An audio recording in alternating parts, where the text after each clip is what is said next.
Hi hello welcome to Naveen GK tricks. మీరు కనుక నా ఛానల్ కొత్తగా చూస్తున్నట్టయితే ప్లీజ్ సబ్స్క్రైబ్ చేసుకోండి ఫ్రెండ్స్. ముందుగా ఫిబ్రవరి 20, 2026కి సంబంధించి కరెంట్ అఫైర్స్ చూద్దాం. మొదటిగా ఏపీకి సంబంధించి కరెంట్ అఫైర్ ఏంటంటే స్థానిక సంస్థల్లో బీసీ కోటాకు, అంటే మనకి స్థానిక ఎన్నికలు అవుతాయి కదండి, స్థానిక సంస్థల్లో బీసీ కోటాకు అంటే ఖరారుకు, బీసీ కోటా ఖరారుకు పర్సంటేజ్ పని మాట.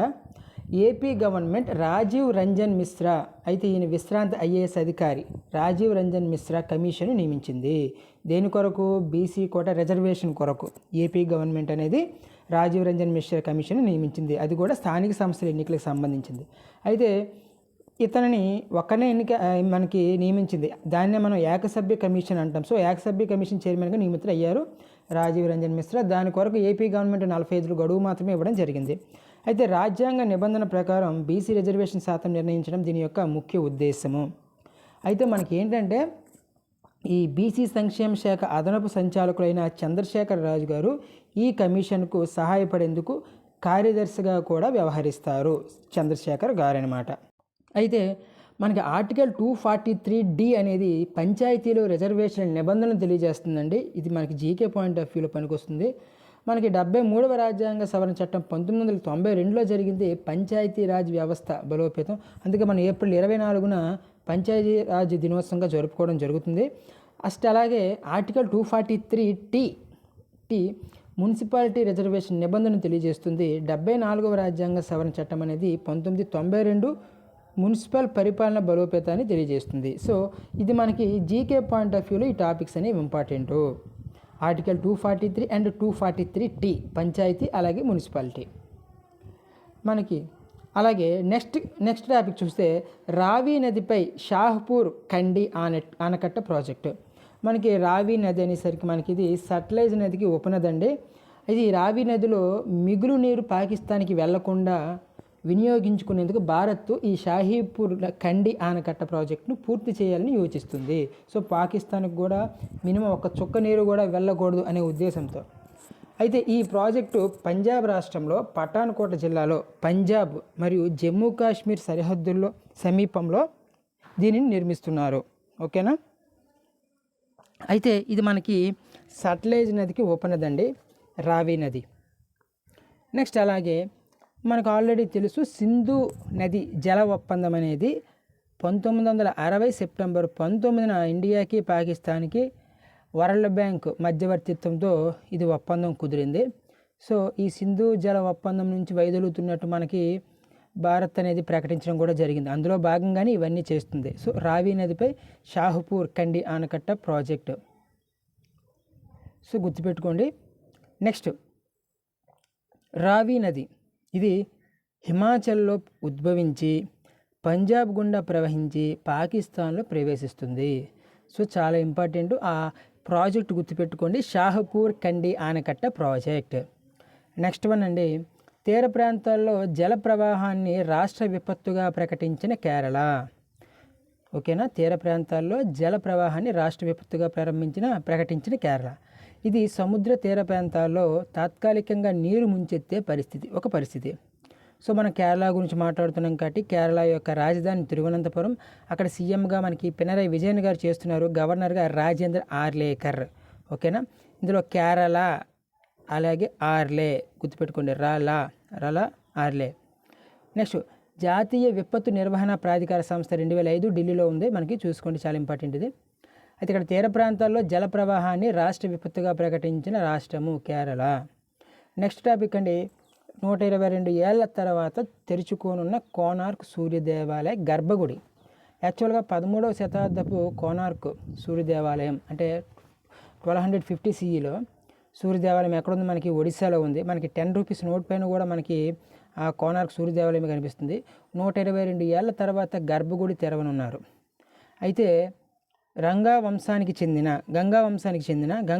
చెందిన నరసింహదేవుడు దీనిని నిర్మించడం జరిగింది, కోనార్క్ సూర్య దేవాలయాన్ని. అయితే 1984లో యునెస్కో మనకి ప్రపంచ వారసత్వ ప్రదేశంగా అంటే యునెస్కో హెరిటేజ్ సైట్స్గా కూడా గుర్తింపు పొందింది ఈ కోనార్క్ సూర్య దేవాలయం. ఓకేనా. సో ఇక్కడ మనం గుర్తుపెట్టుకోవాల్సింది 122 ఏళ్ల తర్వాత తెరుచుకోనున్న కోనార్క్ సూర్య దేవాలయ గర్భగుడి. అలాగే ఒడిశా సీఎం ఎవరంటే మనకి మోహన్ చరణ్ మాంఝీ. నెక్స్ట్ దశాబ్దంలో 8వ అధ్యక్షుడిని ఎన్నుకున్న పెరు. దశాబ్దంలో 8వ అధ్యక్షుడిని, దశాబ్దం అంటే 10 సంవత్సరాల్లో 8వ అధ్యక్షుడిని ఎన్నుకున్నారంటే చూసుకోండి ఆ దేశ పరిస్థితి ఎలా ఉందో. సో దశాబ్దంలో 8వ అధ్యక్షుడిని ఎన్నుకున్న పెరు రాజధాని మనకి లిమా, అలాగే కరెన్సీ పెరువియన్ సోల్. అయితే ఇక్కడ ఆ అధ్యక్షుడి పేరు గుర్తుపెట్టుకోండి, జోస్ మరియా బల్కజార్ పెరు అధ్యక్షుడిగా ఎన్నికయ్యారు. సో 10 సంవత్సరాలలో 8వ అధ్యక్షుడిని ఎన్నుకున్నది పెరు, గుర్తుపెట్టుకోండి. పెరు అధ్యక్షుడి పేరు Jose Maria Balcazar. Next one, midday meals మన ఏపీకి సంబంధించిన టాపిక్ అండి. డొక్కా సీతమ్మ మధ్యాహ్న భోజన పథకాన్ని డిజిటలైజేషన్ చేయడానికి డిజిటల్ పద్ధతిలో బలోపేతం చేసేందుకు ఐఐసితో ఒప్పందం చేసుకున్న ఆంధ్రప్రదేశ్ గవర్నమెంట్. ఐఐసి అంటే ఏంటి? ఇంటర్నేషనల్ ఇన్నోవేషన్ కార్ప్స్ అండి. ఈ సంస్థ అనేది దేని ఆధ్వర్యంలో పనిచేస్తుందంటే చికాగో యూనివర్సిటీ ట్రస్ట్ ఆధ్వర్యంలో పనిచేస్తుంది ఐఐసి. సో రీసెంట్గా ఈ డొక్కా సీత అంటే మధ్యాహ్న భోజన పథకంలో ఎటువంటి ఫ్రాడ్స్ అనేవి జరగకుండా ఉండడానికి దీన్ని డిజిటలైజేషన్ చేయడం కోసం ఈ ఒప్పందం అనేది ఐఐసితో చేసుకోవడం జరిగింది ఏపీ గవర్నమెంట్. నెక్స్ట్ టాపిక్ చాలా ఇంపార్టెంట్, మనకి ఏఐ ఇంపాక్ట్ సమ్మిట్ అనేది భారత మండపం ఢిల్లీలో నిర్వహించారు. ఆల్రెడీ మనం ఆ రోజు టాపిక్ అది డిస్కస్ చేస్తున్నాం. అందులో భాగంగా నైతిక సమ్మిళిత ఏఐ కోసం మానవ్ విజన్ను ఆవిష్కరించిన మోడీ గారు.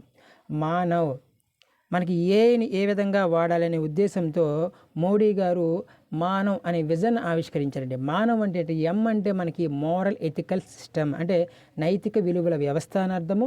ఏ అంటే అకౌంటబిలిటీ అంటే జవాబుదారీతనము. ఎన్ అంటే మనకి నేషనల్ సోవర్జినిటీ అంటే జాతీయ సార్వభౌమత్వము. అలాగే ఏ అంటే యాక్సెసిబుల్ అండ్ ఇన్క్లూజివ్ అందుబాటు మరియు సమ్మిళిత. వి అంటే వ్యాలిడ్ అండ్ లెజిటిమేట్ అంటే చెల్లుబాటు మరియు చట్టబద్ధత. సో నైతికత మరియు సమ్మిళిత ఏఐ కోసం మానవ్ అనే విజన్ ఆవిష్కరించారు మోడీ గారు ఏఐ ఇంపాక్ట్ సమ్మిట్లో భాగంగా.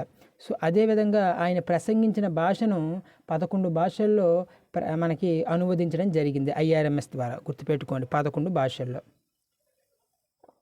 అలాగే మనం ఏఐ ఇంపాక్ట్ సమ్మిట్ 2027 ఆల్రెడీ 2026లో మన భారత్లో జరుగుతుంది కదా, 2027లో జెనీవాలో జరుగుతుందని స్విట్జర్లాండ్ ప్రెసిడెంట్ అనౌన్స్మెంట్ చేశారు. ఆయన పేరు గై పార్మెలెన్. ఓకేనా, ఈయన స్విట్జర్లాండ్ యొక్క ప్రెసిడెంట్. అంటే ఏఐ ఇంపాక్ట్ సమ్మిట్ 2027లో జెనీవాలో నిర్వహించనున్నారని ఆయన ప్రకటించడం జరిగింది. ఓకేనా.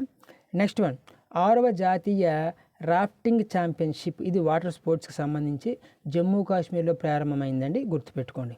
ఇది ఈరోజుకి సంబంధించింది. ఒకసారి క్విక్ రివ్యూ చేద్దాం. స్థానిక సంస్థల్లో బీసీ కోటా రిజర్వేషన్కు AP government Rajiv Ranjan Mishra commission నియమించింది. రావి నదిపై షాహపూర్ కండి ఆనకట్ట ప్రాజెక్టు. తీర ప్రాంతాల్లో జల ప్రవాహాన్ని రాష్ట్ర విపత్తుగా ప్రకటించిన కేరళ గవర్నమెంట్. 122 ఏళ్ల తర్వాత తెరుచుకోనున్న కోనార్క్ సూర్య దేవాలయ గర్భగుడి. దశాబ్దంలో 8వ అధ్యక్షుడు ఎన్నుకున్న పెరు. డొక్కా సీతమ్మ మధ్యాహ్న భోజన పథకాన్ని డిజిటలైజేషన్ పద్ధతిలో బలోపేతం చేసేందుకు ఐఐసితో ఒప్పందం కుదుర్చుకున్న ఏపీ గవర్నమెంట్. నైతికత సమ్మిళిత ఏఐ కోసం మానవ్ అనే విజన్ ఆవిష్కరించిన మోడీ గారు. అలాగే ఏ ఇంపాక్ట్ సమ్మిట్ 2027లో జెనీవాలో నిర్వహించబోతున్నారు. అలాగే 6వ జాతీయ రాఫ్టింగ్ ఛాంపియన్షిప్ అనేది జమ్మూ కాశ్మీర్లో నిర్వహించబోతున్నారు. ఓకేనా, ఇదండి ఈరోజుకి సంబంధించి కరెంట్ అఫైరు.